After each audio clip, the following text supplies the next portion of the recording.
Тоо-кен тармагы Кыргызстандын башкы байлыгы. Аларды казууда тиешелүү талаптар аткарылууга тийиш. Инвесторлор өз кезегинде экологиялык жана техникалык коопсуздукту сактоого милдеттүү. Тоо-кенчилер жана геологтор ассоциациясынын президенти Орозбек Дүйшеевдин айтымында кен казуудагы жоопкерчилик мамлекеттин көзөмөлүндө болууга тийиш. Ар нерсени жасаганда изилдеп, илимдин негизинде ага жаратылышка зыян келбейби деп тактагандан кийин гана иштетүү керек.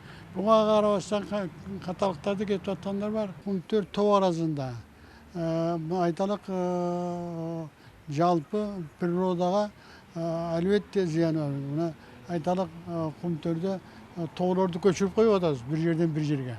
Кен байлыктарды казып алууда жаратылышка кумтөр менен катар чакан компаниялардан да терс таасир болот. Экологияга көбүн эсе минералдарды бөлүп алуу учурунда чоң зыян тиет. Бүгүнкү күндө тоо-кен тармагынын Кыргызстандын жаратылышына тийгизген көйгөйү орчундуу бойдон калууда. Самый большой у нас на самом деле. Кандай гана жер ресурсу болбосун, аларды өндүрүүдө экологияга кесепети сөзсүз болот. Токойлор жоголуп, жердин казылышы жаратылыш үчүн трагедия. Ал эми зыяндуу калдыктарды атайын эреже менен жашырбастан ачык таштап коюу адамдардын өмүрүнө чоң коркунуч туудурат. Кумтөр кенин иштетүүдө экологиялык эрежелер сакталбай жатканы боюнча жергиликтүү тургундар сотко кайрылган. Анда калдыктар Давыдов жана Лысый мөңгүлөрүнө жыйылып келгени айтылат. Бишкектин Октябрь райондук сотунун чечими менен компания мамлекетке 261 миллиард 719 миллион 674 сом төлөөгө милдеттендирилди. Доого жыгылган тарап 30 күнүн ичинде Бишкек шаардык сотуна кайрылса болот. Суд признал действия ЗАО Кумтор Голд Компани. Дээрлик 262 миллиард сомго жеткен негизги суммадан тышкары сот компаниядан 1 миллиард 308 миллион 653 миң 370 сом мамлекеттик алым өндүрүүнү чечкен. Мөңгүлөргө чыгарылган 1 миллиард 200 миллион тонна калдыктан 183 миллион куб муз талкаланганы белгиленди. Бул арада Кумтөр алтын кенине сырттан башкаруу киргизүү боюнча мыйзам долбоору 3 окууда кабыл алынды. Документ президенттин кароосуна жөнөтүлдү. Бул мыйзамга ылайык адамдын өмүрүнө кооптулук жаралса, концессиялык келишим менен иштеген ишканада экологиялык мыйзам бузуулар аныкталса,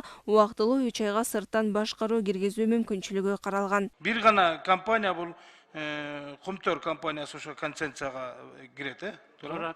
Серепчилер аталган мыйзам долбоору өз убагында кабыл алынганын белгилешет. Өлкө экономикасы оор кырдаалда турганда бул кадам туура. Азыркы кезде мамлекет финансылык жактан бюджет тартыштык болуп аябай кыйынчылыкка учурап турган учурда ошол Кумтөргө окшогон кендердин бардыгы Кыргыз мамлекетине иштеш керек. Кыргыз элинин кызыкчылыгына иштеш керек да. Бул Кумтөр эле эмес, бул жерде бардык көптөгөн кендер дагы ошондой мамлекеттин пайдасына иштей башташ керек. Эске салсак, тышкы башкаруучуну министрлер кабинети тандайт жана тандоо жол жобосун бекитет. Мерим Эшимбекова, Жолболду Байсаев, ЛТР, Бишкек.